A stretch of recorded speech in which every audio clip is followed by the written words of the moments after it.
Okay, லூக்கா 15க்கு நேராக போய்க்குவோம். 19ஆம் வசனத்தை நாம் சேர்ந்து படிப்போம். இனிமேல் உம்முடைய குமாரன் என்று சொல்லப்படுகிறதற்கு நான் பாத்திரன் அல்ல, உம்முடைய கூலிக்காரர்கள் ஒருவனாக என்னை வைத்துக்கொள்ளும் என்பேன் என்று சொல்லி. பிற்பாடு 21ஆம் வசனம், குமாரன் தகப்பனை நோக்கி, தகப்பனே, பரத்துக்கு விரோதமாக உமக்கு முன்பாகவும் பாவம் செய்தேன், இனிமேல் உம்முடைய குமாரன் என்று சொல்லப்படுவதற்கு நான் பாத்திரன் அல்ல என்று சொன்னான். 32ஆம் வசனம், உன் சகோதரனாகி இவனோ மரித்தான், திரும்பவும் உயிர்த்தான், காணாமற் போனான், திரும்பவும் காணப்பட்டான், ஆனபடியினாலே நாம் சந்தோஷப்பட்டு மகிழ்ச்சியாக இருக்க வேண்டுமே என்று சொன்னான் என்றார். கடந்த வாரத்தில் இந்த பகுதியிலிருந்து ஒவ்வொரு வாரமும் நிறைய காரியத்தை பார்த்துட்டு வரோம். போன வாரத்தில் எப்படி தகப்பனுடைய அன்கண்டிஷ்னல் ஃபர்கிவ்னஸ், அன்கண்டிஷ்னல் லவ் என்பதை பற்றி பார்க்க ஆரம்பித்தோம். நிபந்தனையற்ற ஒரு மன்னிப்பு எப்படி தகப்பன் கொடுத்தார் என்பதை பற்றி பார்க்க ஆரம்பித்தோம். இன்றைக்கு நம்ம பார்க்க போகிற இன்றைக்கு உரிய ஒரு சத்தியம் என்னவென்றால், இவன் மரித்தான், திரும்பவும் உயிர்த்தான். மரித்தான், திரும்பவும் உயிர்த்தான். எதின் அடிப்படையில் இந்த வார்த்தையை சொல்லப்பட்டிருக்கிறது? மரித்தான் என்று சொல்கிறதுனால என்ன அர்த்தம்? திரும்ப உயிர்த்தான் என்று சொல்கிறது என்ன அர்த்தம் என்பதை பற்றி பார்க்க போகின்றோம். அது மட்டுமல்ல, இவன் சொன்ன இன்னொரு காரியம், அந்த சின்ன பையன் சொன்ன ஒரு விஷயம் என்னன்னா, உம்முடைய குமாரன் என்று சொல்லப்படுவதற்கு நான் பாத்திரன் அல்ல, உம்முடைய கூலிக்காரரில் ஒருவனாக என்னை வைத்துக் கொள்ளும் என்பேன் என்று சொல்லி. அதாவது என்ன சொல்கிறாருன்னா, ரெண்டு காரியம் சொல்கிறாரு. குமாரன் என்று சொல்லப்படுவதற்கு நான் பாத்திரம் கிடையாதுன்னு ஒன்று சொல்கிறார். ரெண்டாவது இன்னொரு காரியம் சொல்ல, கூலிக்காரரில் ஒருவனாக என்னை வைத்து கொள்ளும். இப்படி சொல்கிறதுனால இவன் குமாரன் இல்லை என்பது போல அர்த்தமாகி விடுமா என்று கேட்டிங்கன்னா இல்லை. இவன் இப்படி சொன்னாலும் அவன் யார் என்றால் குமாரன் தான். அப்போ இவன் பிள்ளையாக பிறக்கிறதுனால அந்த ஸ்தானத்தை யாராலும் மாற்றிட முடியாது. இவன் தப்பு பண்ணிட்டான், தப்பு பண்ணி வெளியே போயிட்டான்றதுக்காக உடனே பிள்ளை இல்லை என்று சொல்லிவிட முடியாது. என்ன தான் நீங்கள் பத்திரத்தில் கையெழுத்து போட்டீங்க, என் பிள்ளை இல்லைன்னு சொல்லி பாண்டுலேயோ பத்திரத்துலேயோ நீங்கள் கையெழுத்து போட்டு கொடுத்தா கூட அவங்கவுங்க பிள்ளை என்கின்ற ஒரு விஷயத்தை அவர்களை விட்டு எடுத்து போடவே முடியாது. அப்போ என்ன அர்த்தம்? என்ன அர்த்தத்தில் சொல்கிறாரு? இன்றைக்கு வேத கலாச்சாரங்களையும் ஒரு சில காரியத்தை நாம் பார்க்க போகின்றோம். இதிலிருந்து ஒரு சன்ஷிப், ஒரு குமாரத்துவம் என்கின்ற காரியத்தை நாம் அதிகமாக வலியுறுத்தி இன்றைக்கு பேச இருக்கின்றேன். அதாவது புத்திரன், குமாரன் என்கின்ற இந்த டாப்பிக்கெல்லாம் நம்ம பேச இருக்கிறோம்.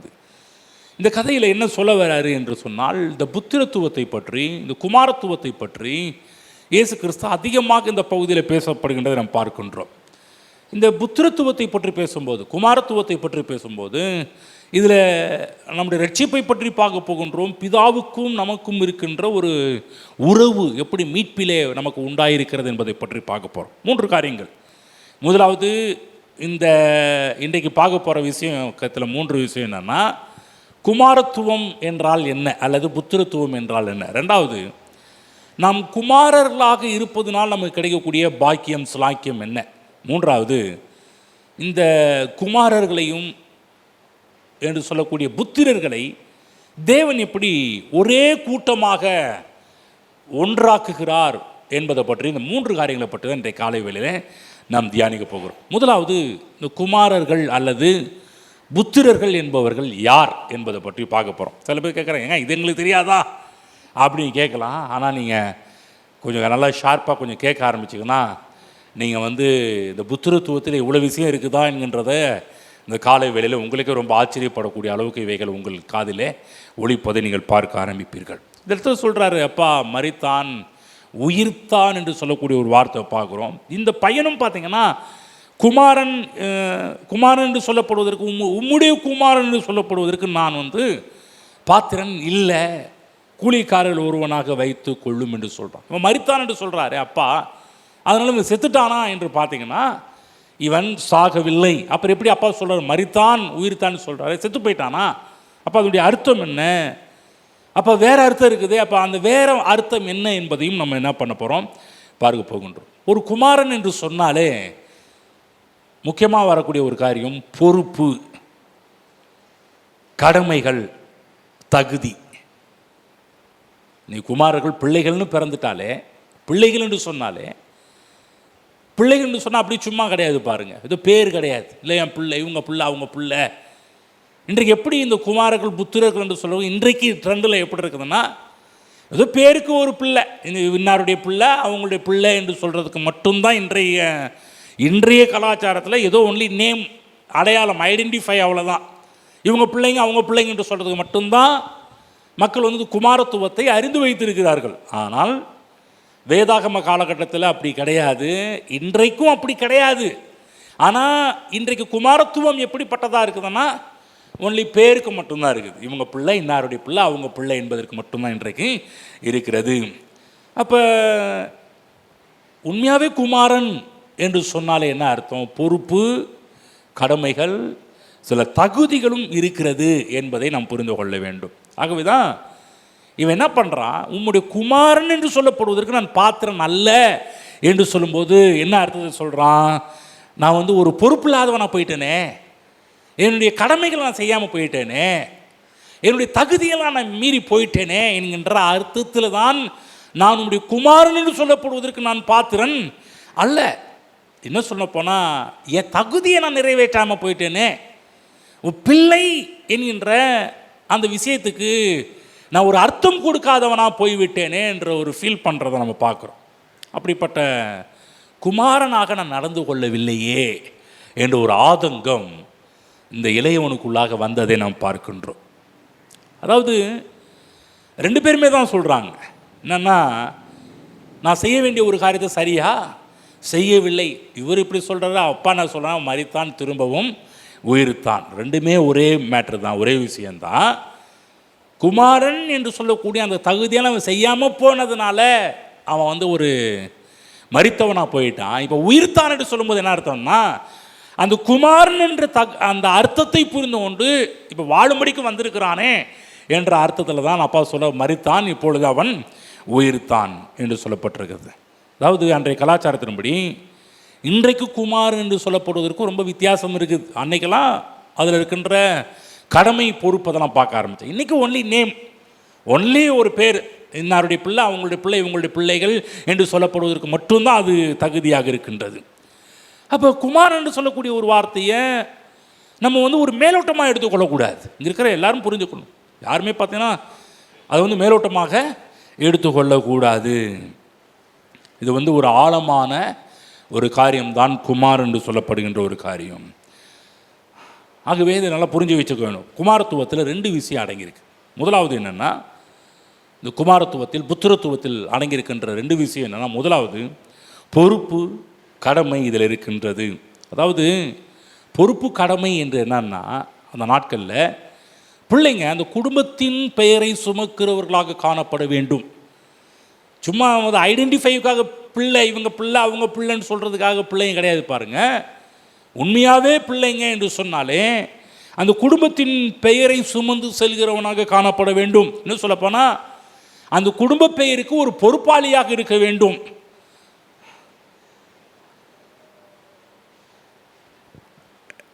இன்றைக்கி நம்ம ஊரில் வெறும் அடையாளம் மட்டும்தான் இருக்குது வந்து. ஆனால் அன்றைக்கி பெயருக்கே பார்த்திங்கன்னா பெருமை இருந்துச்சு.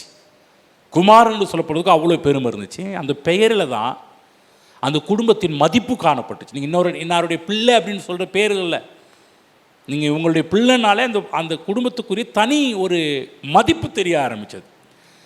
அந்த குடும்பத்தை வைத்து நம்ப ஆரம்பித்தாங்க. குடும்பம் எதை நம்பினுச்சு, குடும்பம் எதை விசுவாசித்தது, குடும்பம் வந்து எதை பின்பற்றி போனார்கள், குடும்பத்தின் நற்பெயர் என்ன என்கின்ற எல்லாமே குமாரனாக அந்த ஒரு குடும்பத்தில் பிள்ளையாக பிறந்துட்டாலே இது எல்லாமே பிள்ளைகளுடைய வாழ்க்கையில் வெளிப்படக்கூடிய ஒன்றாக இருந்தது. ஆகவே தான் சொல்கிறான், குமாரன் என்று சொல்லப்படுவதற்கு நான் பாத்திரன் அல்லாமல் போய்விட்டேனே, அந்த பொறுப்பை நிறைவேற்றாமல் போய்விட்டேனே, அந்த கடமை நிறைவேற்றாமல் போய்விட்டேனே, அந்த தகுதியை நான் இழந்து விட்டேனே, பொறுப்பு அதாவது ஒரு பொறுப்பாளியாக இல்லாமல் போய்விட்டேனே. அப்போ என்னென்னா, குமாரர்கள் என்று சொன்னாலே அந்த நாட்களில் வேதாகம கலாச்சாரத்தின்படி அந்த குடும்ப பெயரை காப்பாற்றி ஆக வேண்டும். இன்னைக்கு கூட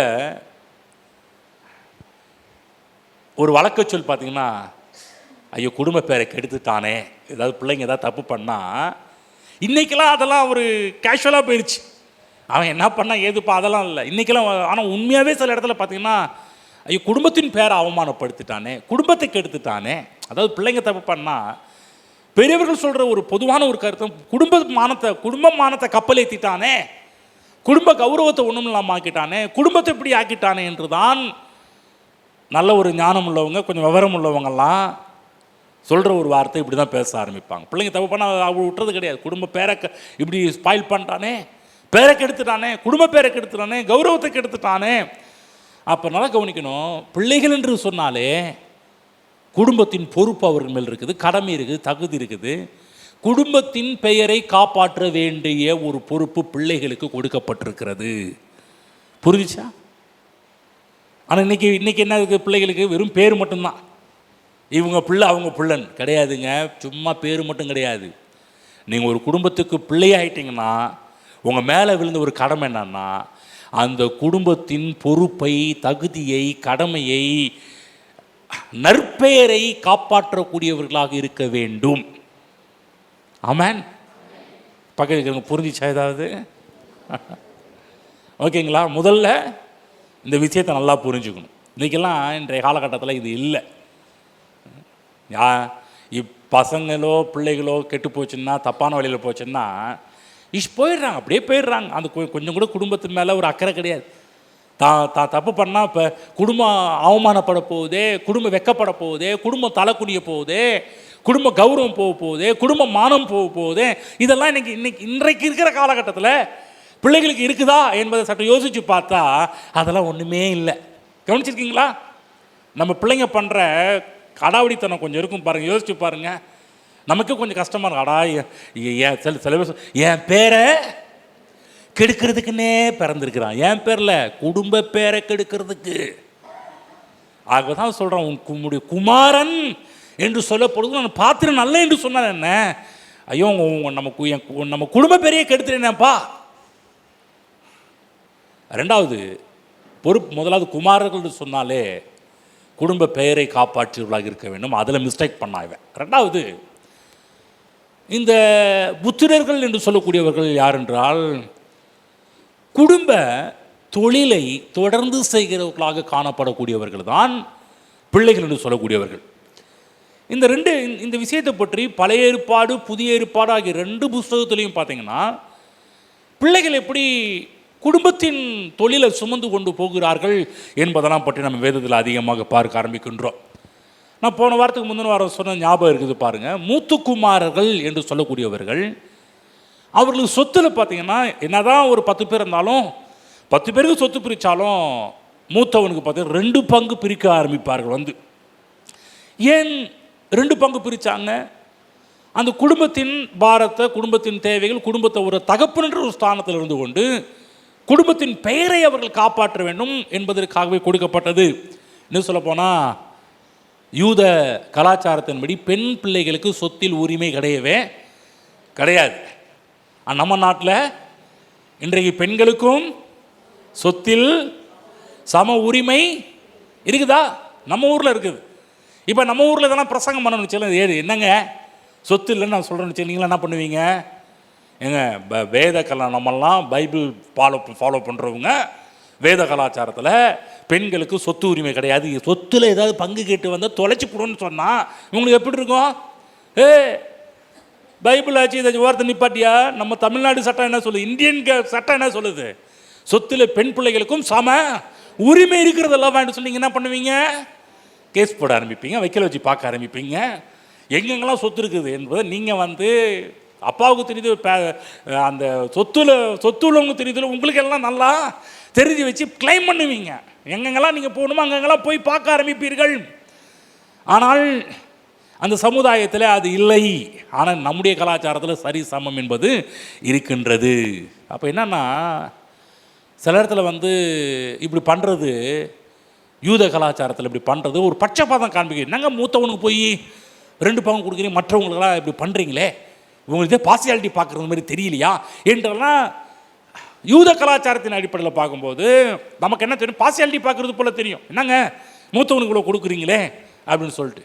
ஏன் என்று சொன்னால், ஏன் கொடுக்கப்படுகிறது என்றால், அவர் அந்த மூத்தவன் தன்னுடைய குடும்ப தொழிலை காப்பாற்ற வேண்டும் என்பதற்காக தான் கொஞ்சம் அவனுக்கு அதிகமாக கொடுக்கப்பட்டுச்சு.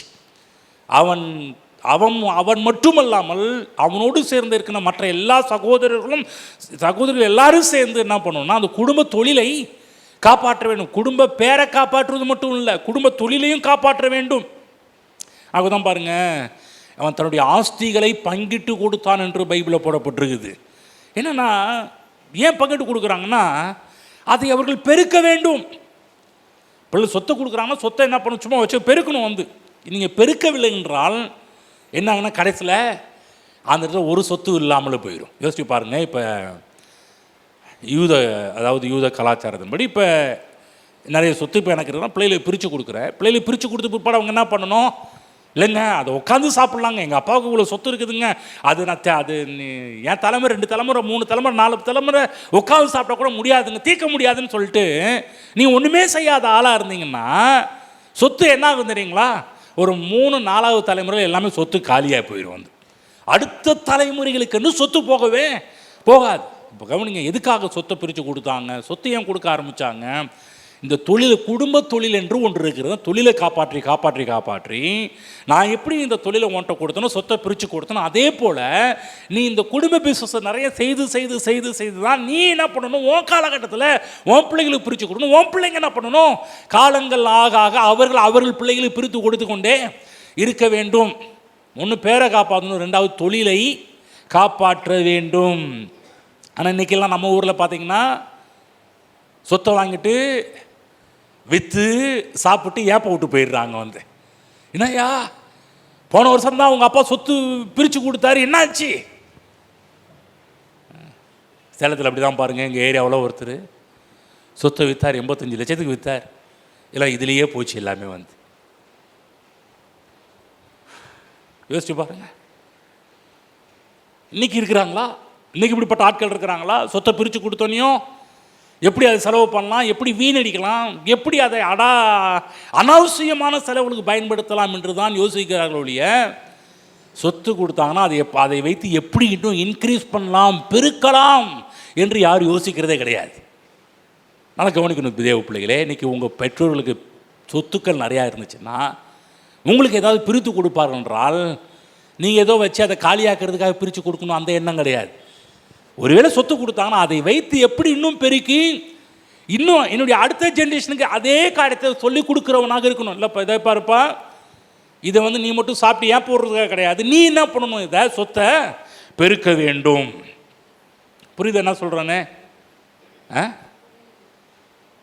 சொத்தை பிரித்து கொடுக்குறாங்கன்னா விற்று கடன் அடைக்கிறது மட்டும் கிடையாது, அதை பெருக்குவதற்கான ஆயத்தங்களையும் செய்ய வேண்டும்.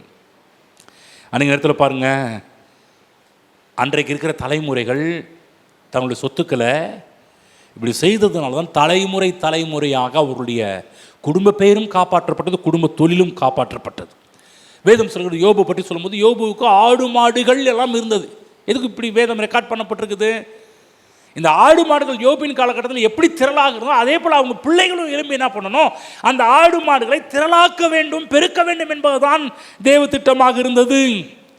இவைகளாம் நிலைத்து நிற்க வேண்டும். ஆகதான் மூத்தவனுக்கு தான் கொடுத்த. எதுக்கு அதிகமாக கொடுத்தாங்க? இதை அவன் இன்க்ரீஸ் பண்ணணும், பெருக்கணும், அதிகமாக்க வேண்டும் என்பதற்காகத்தான் இப்படி தான் குடும்பத்தை நிலைக்க பண்ணினார்கள். ஆகதான் புத்திரத்துவத்தில் இவ்வளோ விஷயம் அடங்கியிருக்குது. புத்திரத்துவத்தில் முதலாவது என்ன? குமாரத்துவத்தில் முதலாவது பேரை காப்பாற்றணும், 2வது குடும்ப தொழிலை காப்பாற்ற வேண்டும், பொருளாதாரத்தை அபிவிருத்தி செய்ய வேண்டும், மரியாதையை காப்பாற்ற வேண்டும், கனத்தை காப்பாற்ற வேண்டும். இது எல்லாவற்றையுமே பிள்ளைகள் காக்கிறவர்களாக காணப்பட்டார்கள்.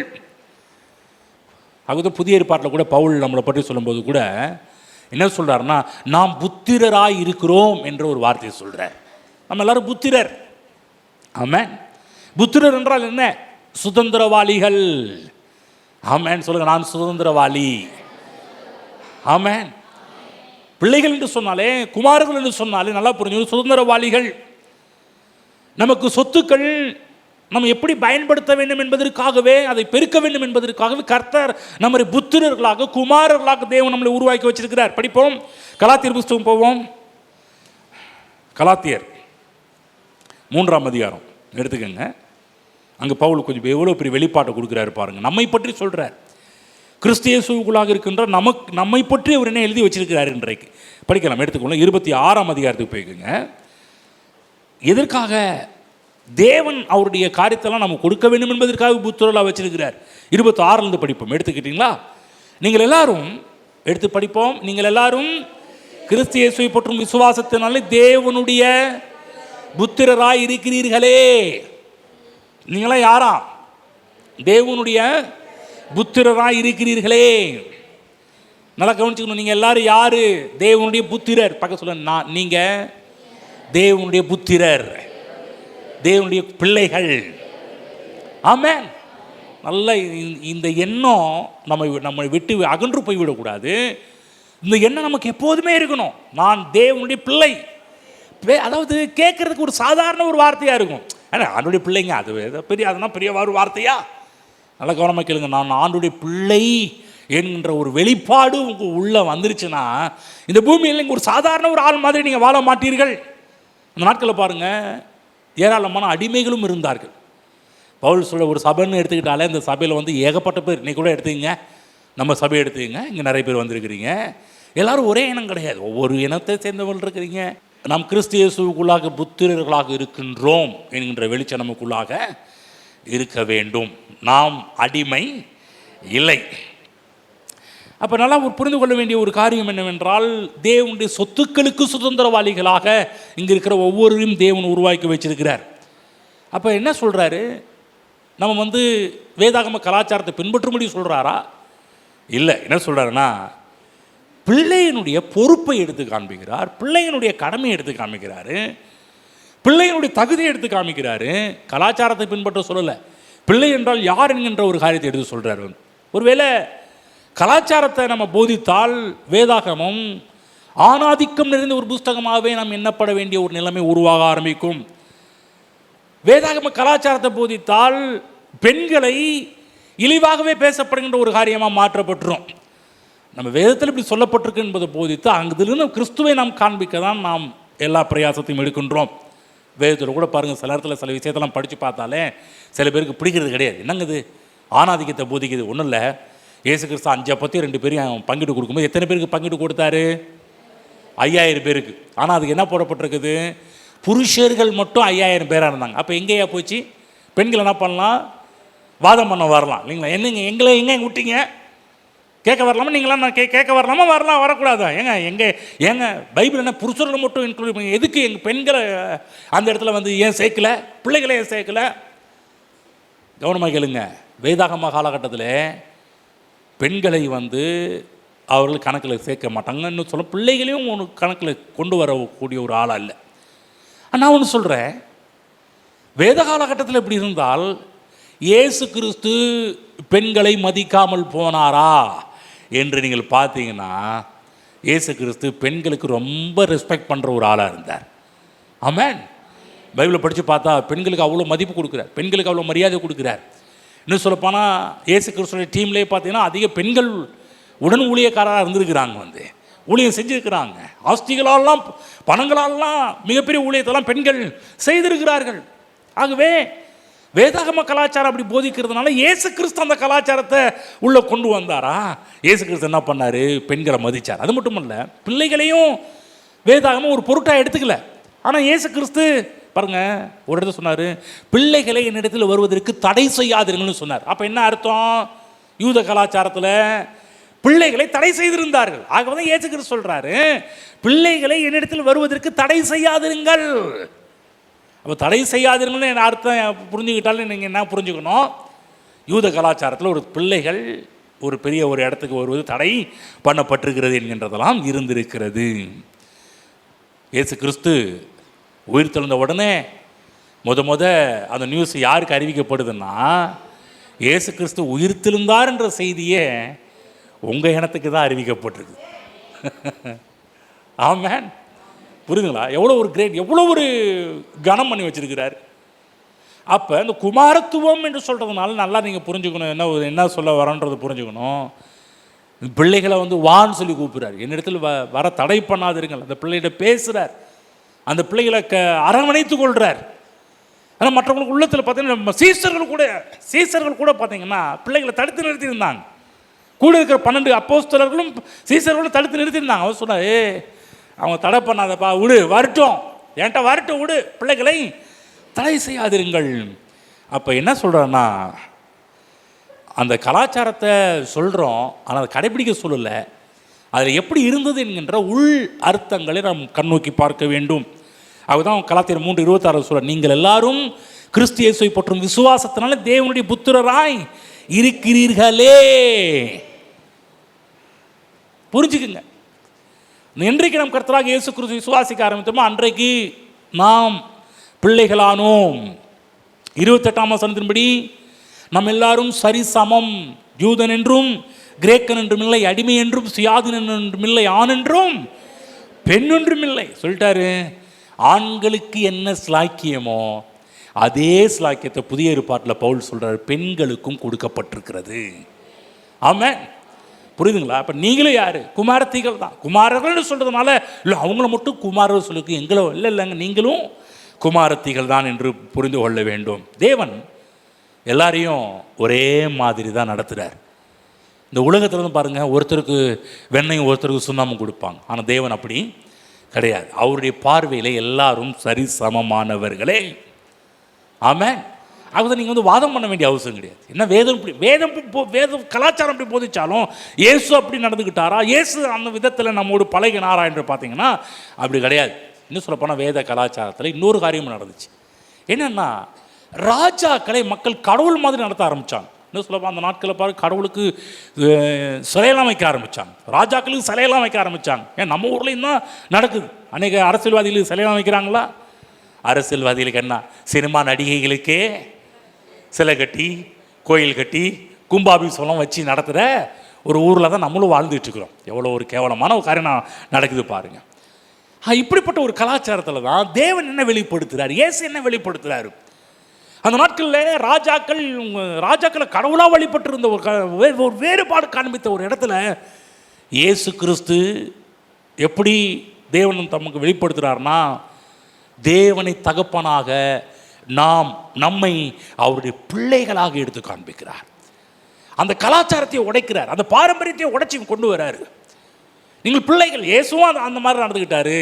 பிற்காலத்தில் யூத ரபியாக இருந்த நம்ம பவுலடியார் கூட பார்த்தீங்கன்னா என்ன சொல்கிறாரு, நாம் பிள்ளைகள் சுதந்திரவாளிகள் என்றெல்லாம் அந்த ஒரு வார்த்தை கொடுக்குறார். அப்போ என்னன்னா, தகப்பன் தன் பிள்ளைகளுக்கு சொத்தை வைத்து போவது போல இன்றைக்கு நமக்கு தேவன் அவருடைய சொத்துக்களுக்கெல்லாம் நம்மை சுதந்திரவாளியாக கர்த்தர் நியமித்து வைத்திருக்கிறார். ஆமென். கர்த்தர் சொல்கிறாரு, ஏப்பா நான் வந்து உங்களை பிள்ளைகளை போல பார்க்க வேண்டும் என்று விரும்புகிறேன். இப்போ கர்த்தர் நம்மளை பிள்ளைகளை பார்த்தா நீங்கள் அவரை எப்படி பார்க்கணும்? ஒரு அப்பாவாக பார்க்கணும், ஒரு டேடியாக பார்க்கணும், ஒரு தகப்பனாக பார்க்க வேண்டும். அப்போ நமக்கு எப்படிப்பட்ட ஒரு கனம், எப்படிப்பட்ட ஒரு மரியாதை கொடுக்கப்பட்டிருக்குதுன்னு பாருங்கள். தேவன் பாருங்கள், நம்மளை வந்து நீ வழி ஓரமாக நில்லு, நீ பாரு, நீ இந்த வாரத்தில் நில்லு, நீ அந்த வாரத்தில் நில்லு.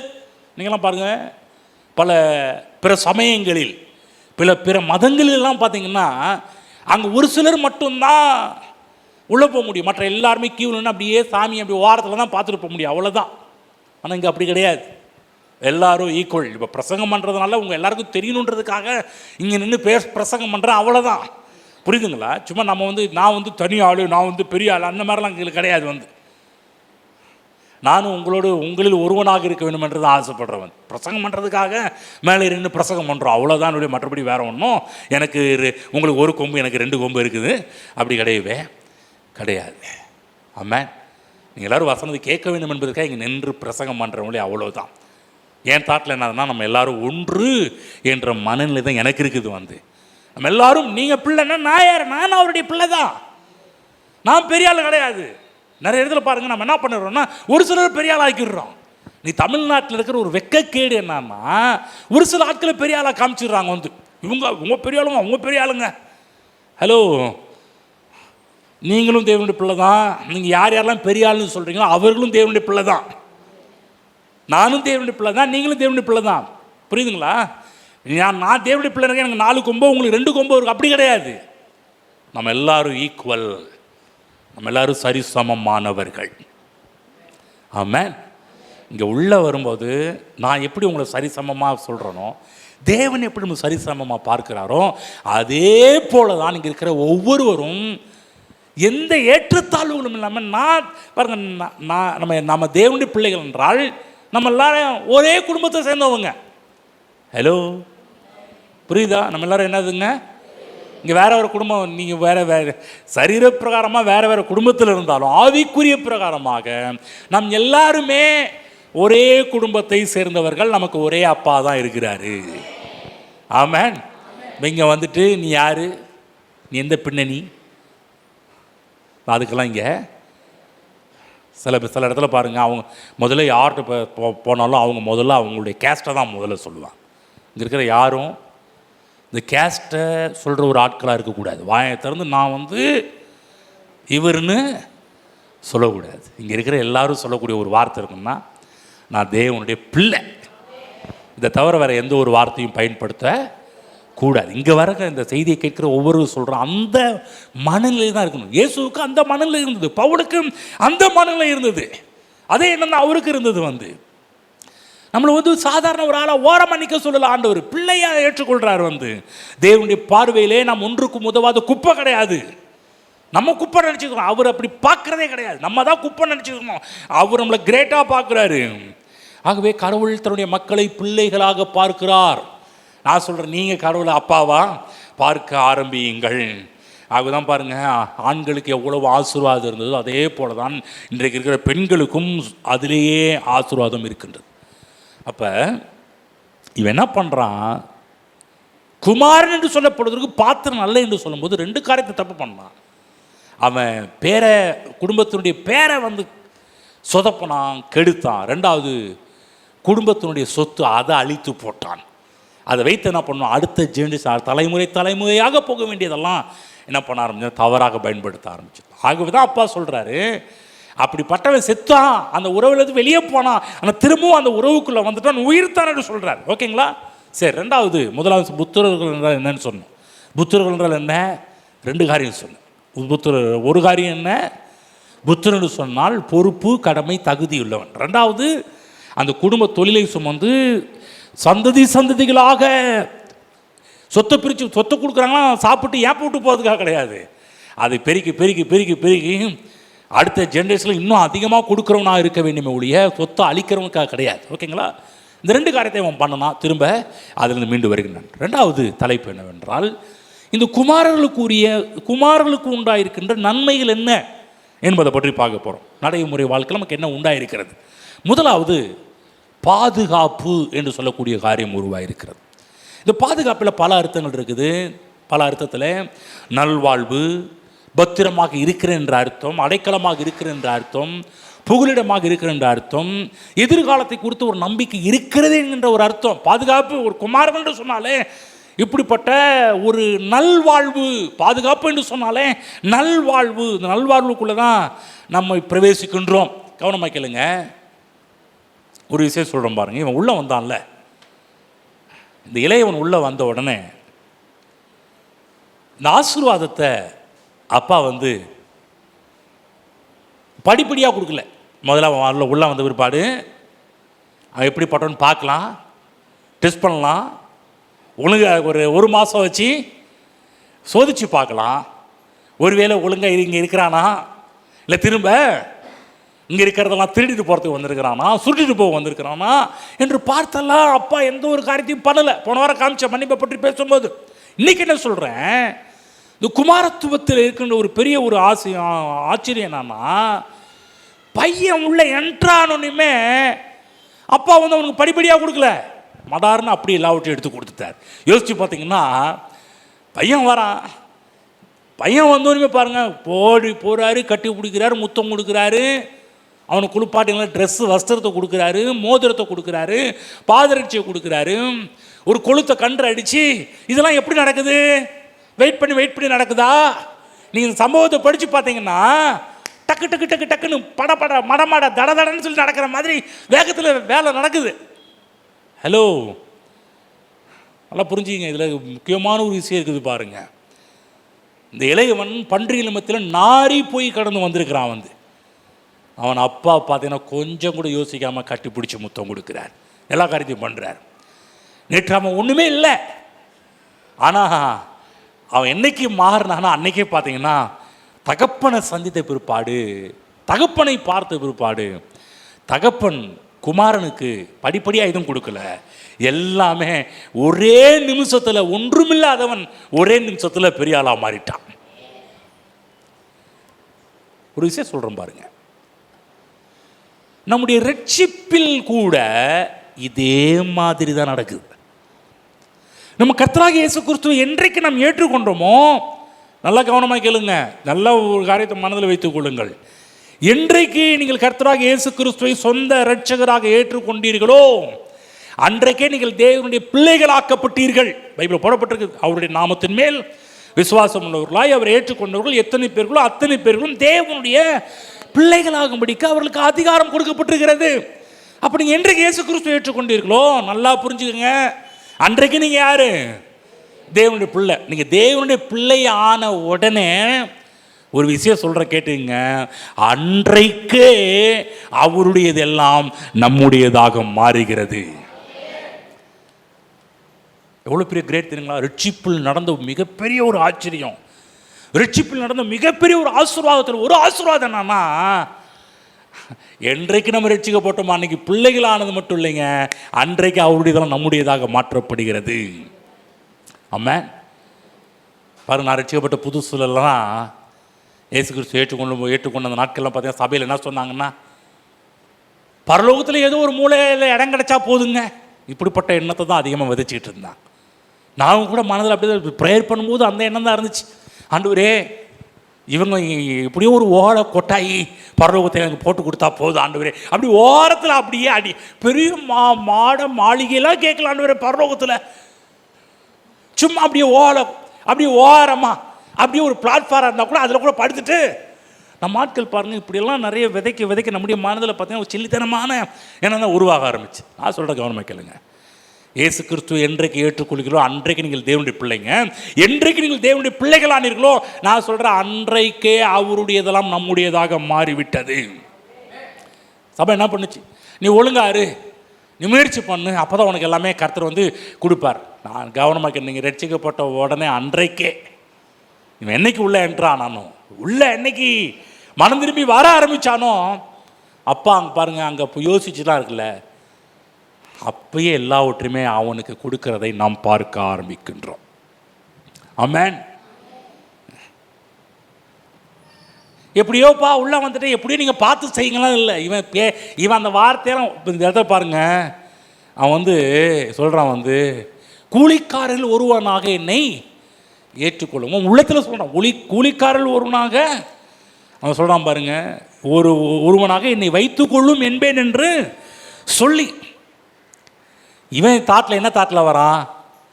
கூலிக்காரர்கள் ஒருவனாக இருந்து போகலான்னு நினைக்கிறான். ஆனால் அப்பா, நீ கூலிக்காரன் கிடையாதுடா, நீ என் பிள்ளை. இவன் ஓரமாக இருக்குன்னு பார்க்குறான். அப்பா சரி என் பிள்ளைடா, நடுவீட்டில் கொண்டு வைக்கிறார். என்ன ஆளுப்பா நம்ம அப்பா, நம்ம தகப்பன், சோ கிரேட். அதுதான் இப்படிப்பட்ட ஆண்டவர் நம்ம அப்பாவை வச்சிருக்கிறது குறித்து நம்ம மகிழ வேண்டும், மகிழ்ச்சி அடையணும். நம்மளை ஓரமாக ஒதுக்கி தள்ளல.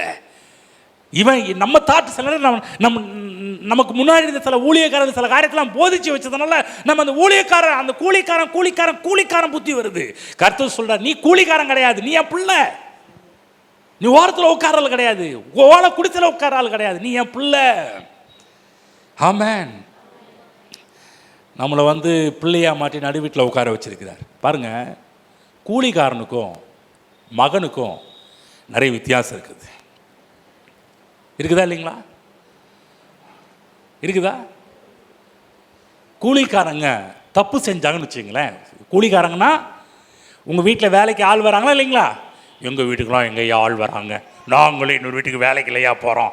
சரி விடுங்க, இன்றைக்கி நீங்கள் ஒரு இடத்துக்கு வேலைக்கு போனாலும் நிச்சயம் நீங்கள் வந்து பெரிய எஜமான்களாக மாற்றப்படுவீர்கள். உங்கள் வீட்டில் நிறைய வேலைக்காரர்கள் இருப்பார்கள். ஆமென். சரி, இருக்கிறாங்களா? ஒரு சில வீட்டில் வேலைக்காரங்க இருக்கிறாங்களா? இருக்கிறாங்க. இங்கே இருக்கிறாங்க சில வீட்டிலலாம் வேலைக்காரங்க. உங்கள் வீட்டில் வேலை செய்கிறவங்களாம் இருக்கிறாங்க. கவனமாக கேளுங்க, ஒன்று சொல்கிறேன், கூலிக்காரர்கள் வேலைக்காரங்களுக்கும் கூலிக்காரர்களுக்கும் பிள்ளைகளுக்கும் ரொம்ப வித்தியாசம் இருக்குது. கூலிக்காரன் தப்பு பண்ணான்னா உடனே என்ன பண்ணுவோம்? வேலை போயிடும் இல்லையா? உண்மை இல்லைங்களா? கூலிக்காரன் மிஸ்டேக் பண்ண உடனே வேலையை தூக்குறாங்களா இல்லைங்களா? சரி, இது பையன் தப்பு பண்ணுறான், என்ன பண்ணுவீங்க? பையன் தப்பு பண்ணு தூக்கிடுவீங்களா? கூலிக்காரன் தப்பு பண்ணா அதை வந்து பெருசா பேசுவோம். பையன் தப்பு பண்ணா பேசவே மாட்டோங்க, அடக்கிக்குவோங்க. இன்னும் சொல்ல போனா, மகன் தப்பு செய்தால் அவன் மீது கரிசனையோடு அவன் மேல கொஞ்சம் கவனம் செலுத்தி அவனுக்கு எப்படியாவது பையனை காப்பாற்றணும், பையனுக்கு ஏதாவது உதவி செய்யணும் தான் பார்ப்பாங்களே ஒழிய, கூலிக்காரன் வேலைக்காரன் ஏதாவது தப்பு பண்ணா வேலைன்னா வேற வேலைக்காரனை போட்டுறன்னு சொல்லி அனுப்பிடலாம். ஆனால் பையன் தப்பு செஞ்சா இவன் இல்லை வேற பிள்ளைய கொண்டு வான்னு சொல்ல முடியாது. பையன்தான், மகன் தான். புரியுதா? ஆகுதான் பாருங்க, பிள்ளைங்க தப்பு பண்ணா அந்த தப்பை பெருசே ஆக்க மாட்டாங்க. ஆனால் கூலிக்காரன் தப்பு பண்ணான்னு வச்சுக்கோங்களேன், அந்த தப்பை பெருசு ஊதியே பெருசு ஆகிக்கிறோம். இப்படி பண்ணிட்டா அதை செஞ்சுட்டான். ஆனால் நம்ம அப்பா, அந்த கதையில் வர அப்பா அந்த மாதிரிலாம் இல்லை. இவன் புத்தி என்னன்னா, கூலிக்காரன் ஒருவனா வரேன்றான். ஆனால் அப்பா சொல்லுங்க, நீ என் பிள்ளைடா, நீ என்ன கூலிக்காரன் நினச்சது, என் பிள்ளை. அது மட்டும் இல்ல பாருங்க. ஆகவேதான் நீங்கள் கூலிக்காரன்ற மனநிலை இருந்துச்சுன்னா புத்தி வேற மாதிரி இருக்கும். ஆனால் பிள்ளை என்ற மனநிலை இருந்துச்சுன்னா நீங்கள் தேவன்கிட்ட அணுகுகிற முறையை வேற மாதிரி இருக்கும். கூலிக்காரன் என்ற புத்தி இருந்துச்சுன்னா நம்ம பண்ணுற எல்லாமே கண் துடைப்புக்காக வேலை செய்வோம், பார்க்கறதுக்காக வேலை செய்வோம். பாருங்க, வேலைக்காரன் எப்படி வேலை செய்வான், கூலிக்காரன் எப்படி வேலை செய்வான்? யோசிச்சு பாருங்க. வேலைக்காரங்க இன்னைக்கு உங்கள் வீட்டில் வேலை செய்யணும், எப்படி வேலை செய்கிறாங்க? சின்சியராக வேலை செய்கிறாங்களா? யாரோ ஒரு சில கைவிட்டு என்ன முடியும். மற்ற எல்லாரும் என்ன பண்ணுறாங்க, ஏதோ சம்பளத்துக்கு, சில பேர் நம்ம கொடுத்த வேலைக்கு அதை மட்டும்தான் பண்ணுவாங்க. இது மட்டும்தாங்க ஐயா, இல்லைங்க இது கிளீன், இதெல்லாம் எங்கள் கணக்கில் வரவே வராது. எங்களுக்கு என்ன வேலை கொடுத்துருக்கீங்க, அந்த வேலையை மட்டும்தான் பண்ணுவோம். அதுக்கு மேலே எதுவும் ஒரு இன்ச்சு கூட நவுத்தி வைக்க மாட்டோம். ஆனால் இந்த புத்தி இருந்துச்சுன்னா அப்படி தான் இருக்கும். பாருங்கள், நல்லா கவனமாக கேளுங்க. நம்ம ஜபத்தில் கூட எப்படிப்பட்டவங்களா ஜபம் பண்ணுறோம்னா, இந்த கூலிக்காரனை போல தான் ஜபம் பண்ணுறோம். ஒரு பிள்ளை மாதிரி ஜபம் பண்ணுறது கிடையாது. நான் சொல்கிறேன், உங்கள் எண்ணங்களை மாற்றிக்கொள்ளுங்கள், கூலிக்காரனை போல இருக்காதீங்க. கூலிக்காரனை பார்த்தீங்கன்னா இன்றைக்கி நம்ம ஜபத்தெல்லாம் எப்படி பண்ணுறோம்? ஜபத்தை விருப்பப்பட்டு பண்ணுறீங்களா, நேசிச்சு பண்ணுறீங்களா? நீ யோசிச்சு பாருங்கள். இவள் நேரம் ஜபம் பண்ணலாம், அவள் நேரம் ஜபம் பண்ணலாம். பாருங்கள், இப்போ டைம் பார்க்குறது ஏன்? யார் டைம் பாப்பா, யார் நேரம் பாப்பா? எங்கள் கூலிக்காரன் தாங்க நேரம் பாப்பா. ஆனால் பிள்ளை அப்படி கிடையாது. நான் சொல்கிறேன், கூலிக்காரன் என்ற மனநிலை இருந்தால் நீங்கள் தேவனுக்காக செய்யக்கூடிய எல்லாமே பார்த்தீங்கன்னா, பேரம் பேசுறது, டைம் பார்க்குறது, நீங்கள் சர்ச்சுக்கு வருவது கூட பார்த்தீங்கன்னா அப்படிப்பட்ட ஒரு மனநிலை தான் வர ஆரம்பிப்போம். ஆனால் பிள்ளை என்ற ஒரு நிலை மனநிலை உருவாக ஆரம்பிச்சிச்சுன்னா நீங்கள் ப்ரேயர் வேறு மாதிரி இருக்கும், பைபிள் படிக்கிறது வேறு மாதிரி இருக்கும், நீங்கள் ஆண்டவர் துதிக்கிறது வேறு மாதிரி இருக்கும், நீங்கள் சர்ச்சுக்கு வரதெல்லாம் வேறு மாதிரி இருக்கும், நீங்கள் வந்து ஊழியம் பண்ணுறது எல்லாமே வேறு மாதிரி இருக்கும். ஆமென். இங்கெல்லாம் சில பேர் சொல்லி செய்ய வேண்டியதாக இருக்குது. சில பேர் சொன்னாதான் செய்கிறாங்க. நான் நீங்கள் ஏன் கூலிக்காரனாக இருக்குன்னு ஆசைப்படுறீங்க? இது என் வீடு, பாஸ்டம்மா போன சொன்னால் தான் செய்ய வேண்டும் என்று அவசியம் கிடையாது. ஹலோ, பக்கத்தில் கேளுங்க, இருக்கிறீங்களா? தூக்கம் வருதா? தூக்கம் வருதா?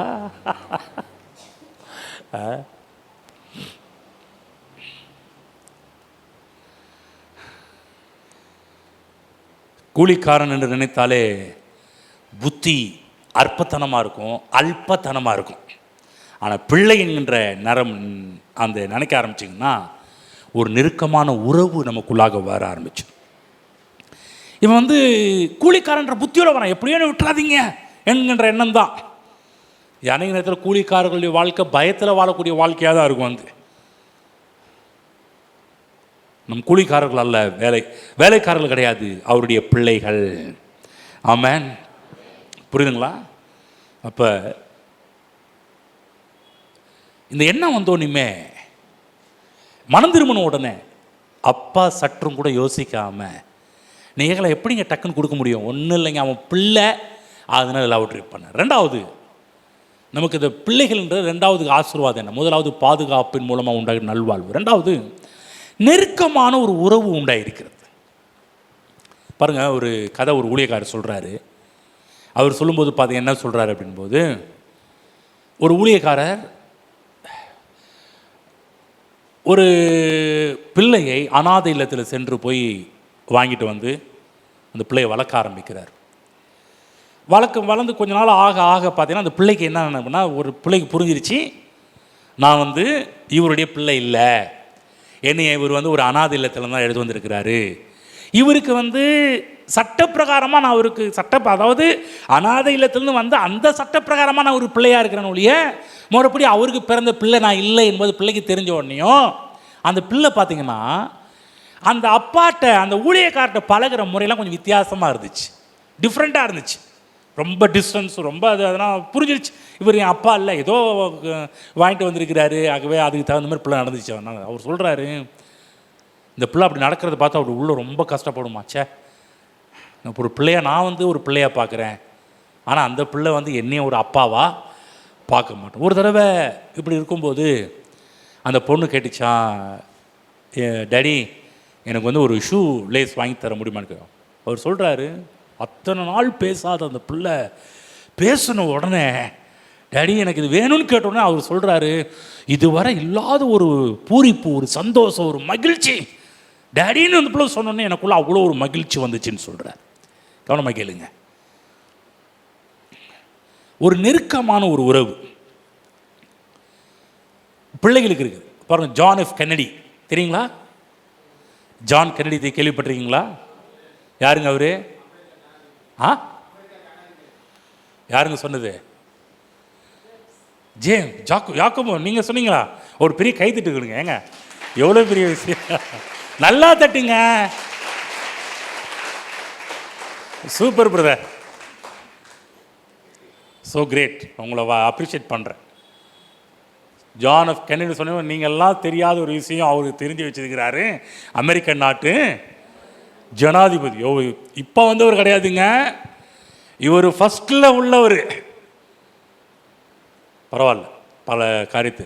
ஜான் எஃப் கென்னடி இவர் பார்த்தீங்கன்னா சின்ன வயசுலேயே அமெரிக்க நாட்டுக்கு அதிபராக மாறினவர். சின்ன வயசுலேயே மாறினதுனால சிறு வயசுலேயே திருமணமானது. சிறு வயசுலேயே திருமணமான உடனே பார்த்தீங்கன்னா பிள்ளைங்களாம் சின்ன சின்ன பிள்ளைங்க, இப்போ எப்படி சின்ன பிள்ளைங்க ஓடியாராங்க அந்த மாதிரி.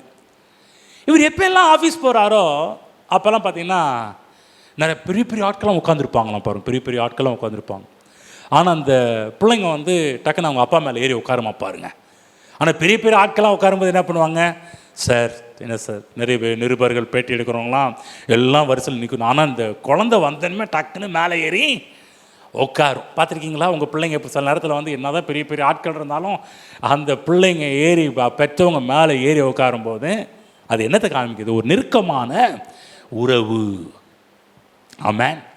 நான் சொல்கிறேன், பிள்ளை என்று சொன்னாலே அந்த உறவுக்குள்ளே இருக்கிறவங்க, நீங்கள் கூலிக்காரர் கிடையாது, நமக்கும் தேவனுக்கும் இருக்கின்ற உறவு அப்படிப்பட்டதான ஒரு நெருக்கமான உறவு.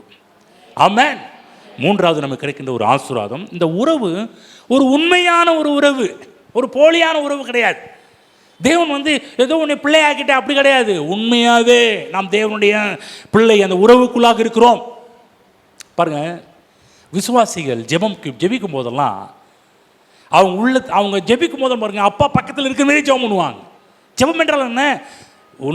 ஜெபம் என்று சொன்னாலே பெரிய கஷ்டமான காரியம் கிடையாது. அப்பாட்ட நீங்கள் பேசுறது. ஜெபம் என்றால் என்ன? அப்பாட்ட பேசுறது. சில பேர்லாம் ப்ரேயர் பண்ணும்போதே பார்த்தீங்கன்னா அப்பா பக்கத்தில் இருக்கிறது மாதிரியே இருக்கும், அந்த மாதிரிலாம் ப்ரேயர் பண்ணுவாங்க. பார்த்துருக்கீங்களா? சரி, இங்கே இருக்கிற நீங்கள் கூட அப்படி ஜெபம் பண்ணியிருக்கிறீங்க. சில பேர்லாம் அப்பா பக்கத்தில் இருக்கிற மாதிரியே பேசுவீங்க. உண்மையான ஒரு உறவு. நான்காவதாக, எதிர்காலத்தை குறித்த ஒரு அளவில்லாத ஒரு நம்பிக்கை அவர்களுக்குள்ளாக இருக்கிறது. ஆமென். முதலாவது என்ன சொன்னேன்? இந்த புத்திரர்களுடைய ஆசீர்வாதத்தில் பாதுகாப்பு, நெருக்கமான உறவு, உண்மையான உறவு, எதிர்காலத்தை குறித்த ஒரு அதீத ஒரு நம்பிக்கை. ஏனென்றால் நம் வாரிசுகளாக இருக்கிறபடியினால் நமக்கு தேவன் ஏராளமான சுதந்திரத்தை வைத்திருக்கிறார். ஆமென். ஆகவே புத்திரர்கள் என்று சொன்னாலே குடும்ப பேரை காப்பாற்றணும். நம்ம எல்லாம் யார்? ஆண்டுடைய பிள்ளைங்க. இப்போ நீங்கள் எல்லாரும் என்ன பண்ணக்கூடாது?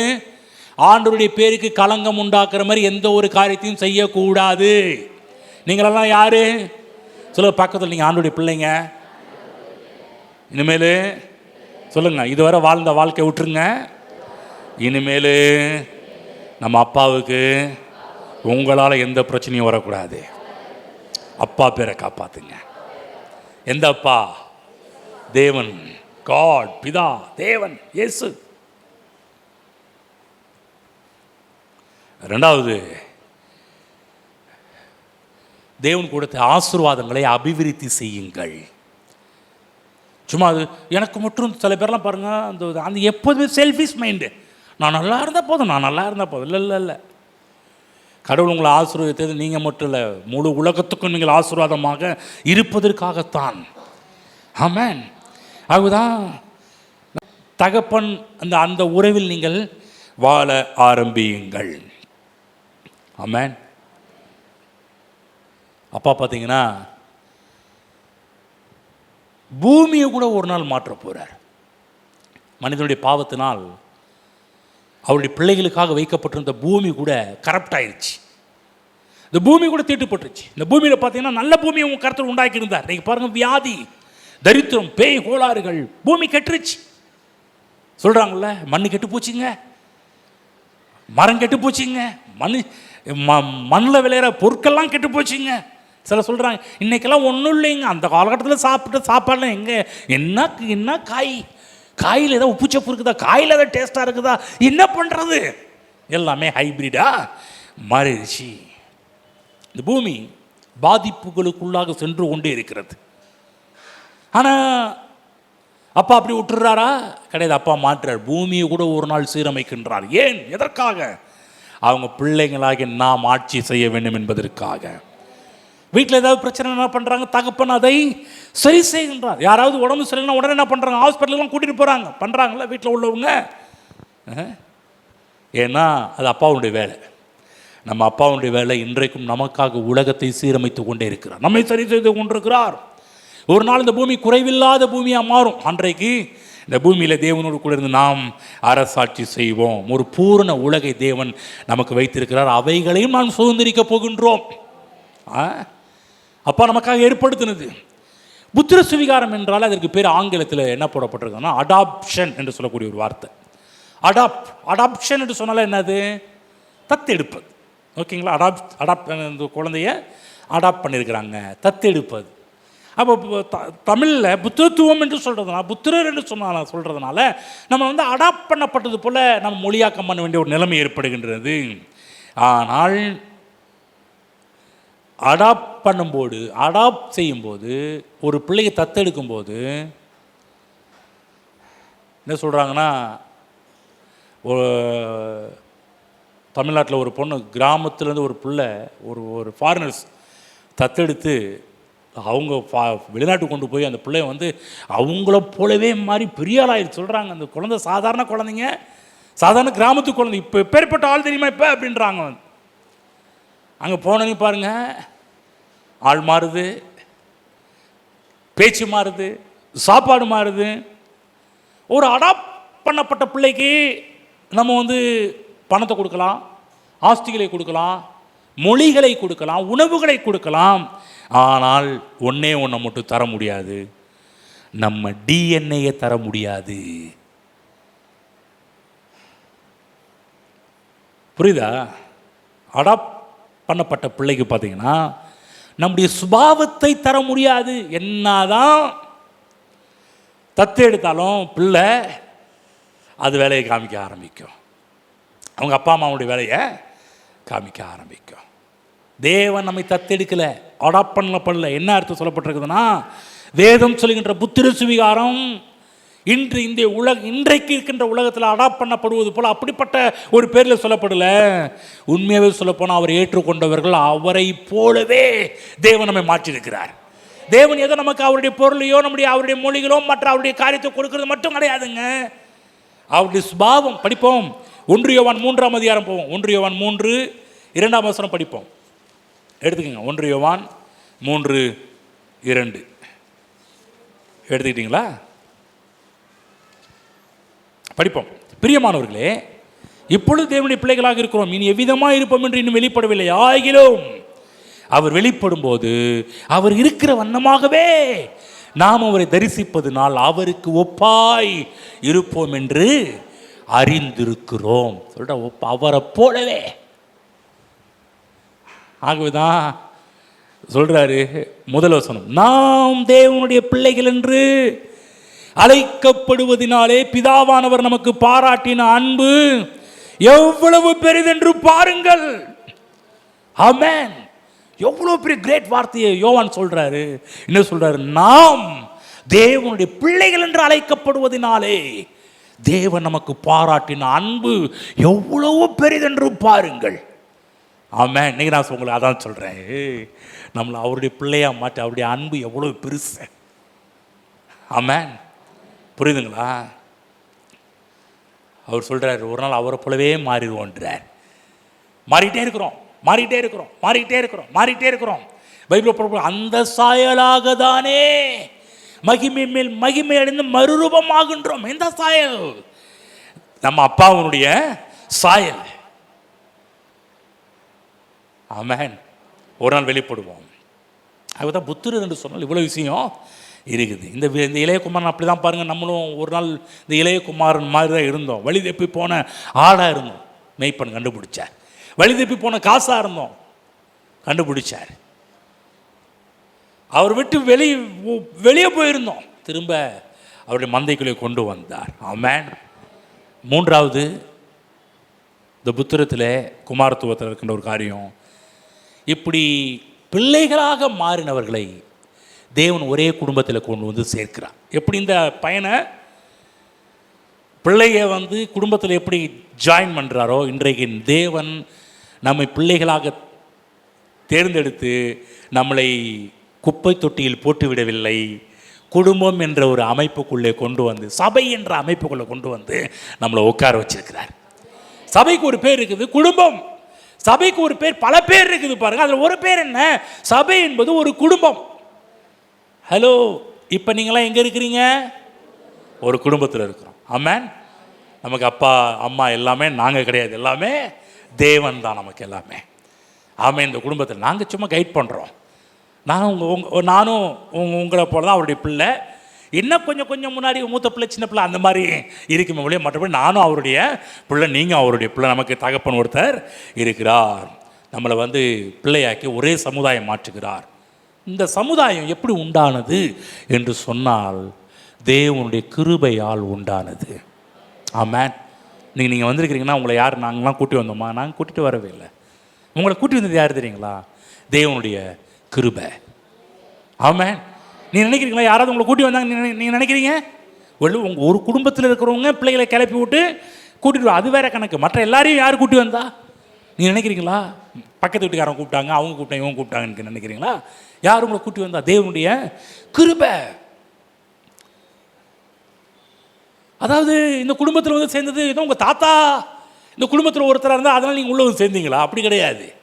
சில இடத்துல நடக்கும், எங்கள் தாத்தாங்க அப்படி இல்லைங்க.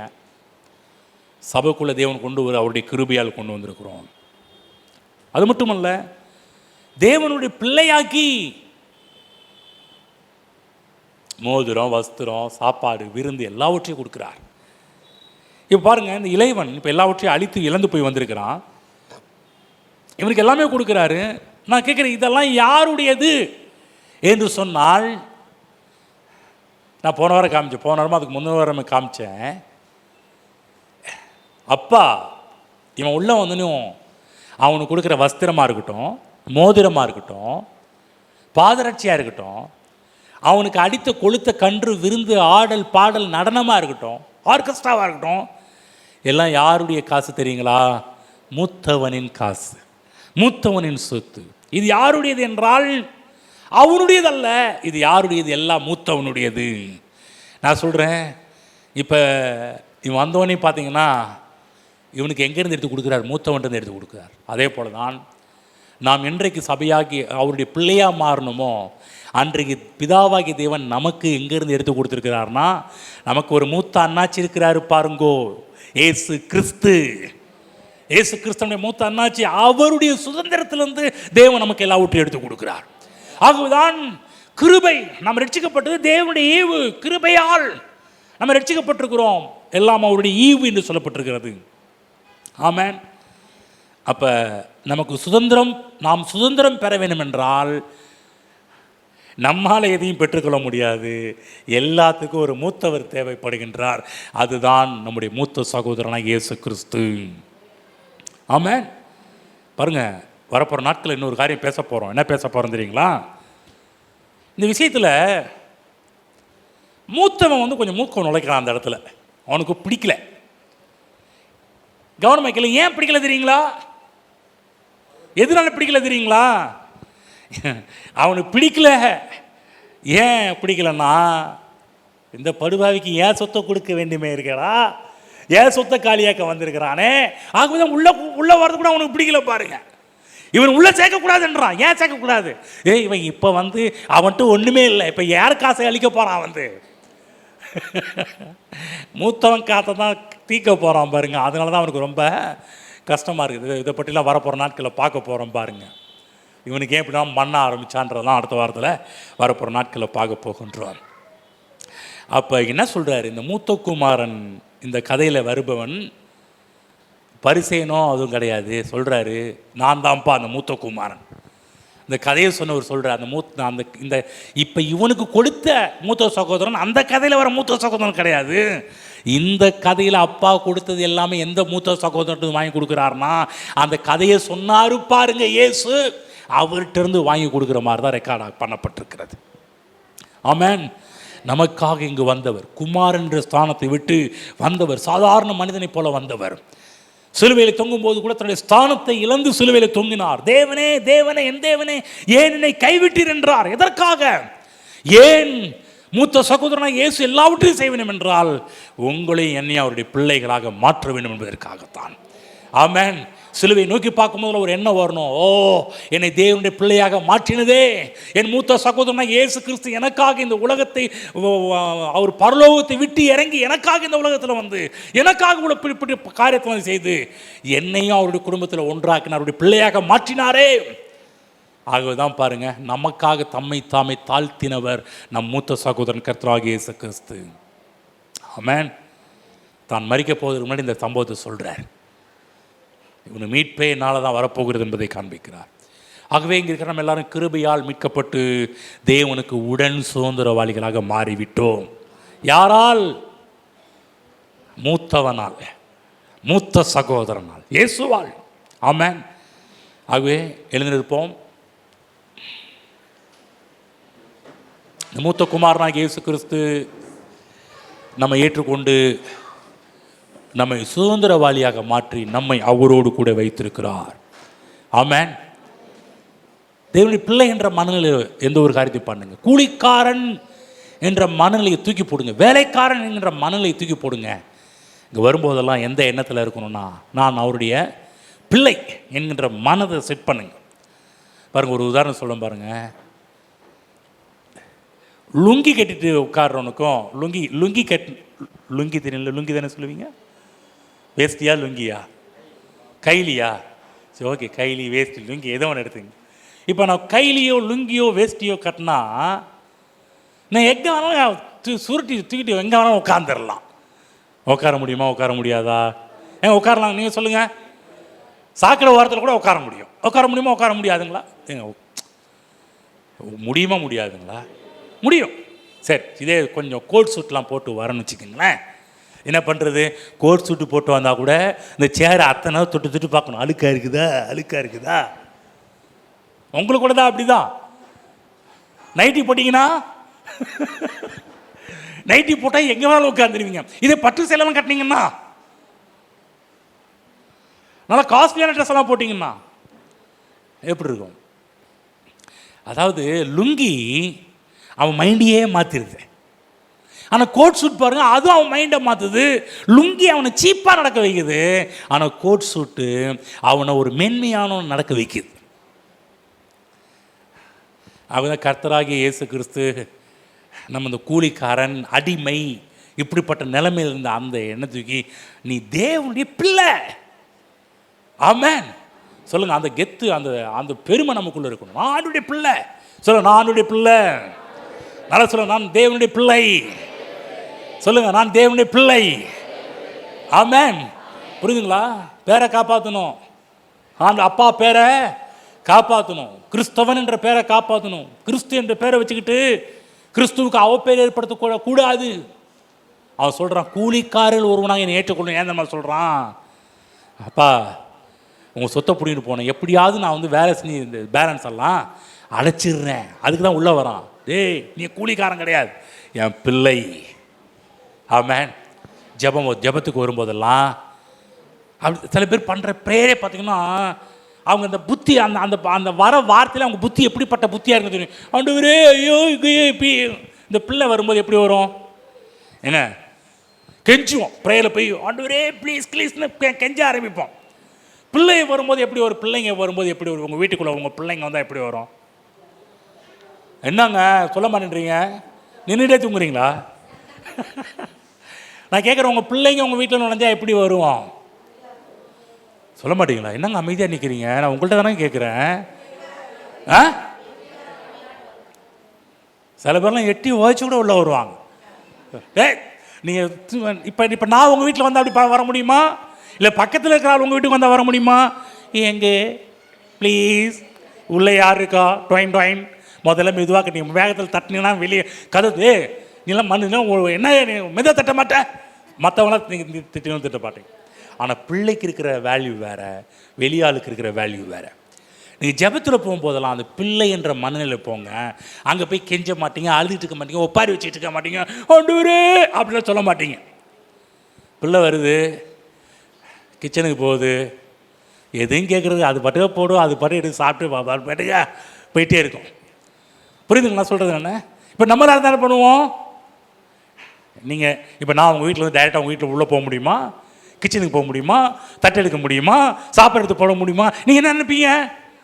சரியான இந்த பாஸ்டாக இருக்கிறார் நினைக்க மாட்டீங்களா? ஐயோ சரி, என்னைய விடுங்க ஐயா, உங்களெல்லாம் அப்படி நினைப்பா. சரி, வேற யாராவது உங்கள் வீட்டில் நுழைஞ்சு இப்படி பண்ணால் என்ன பண்ணுவீங்க?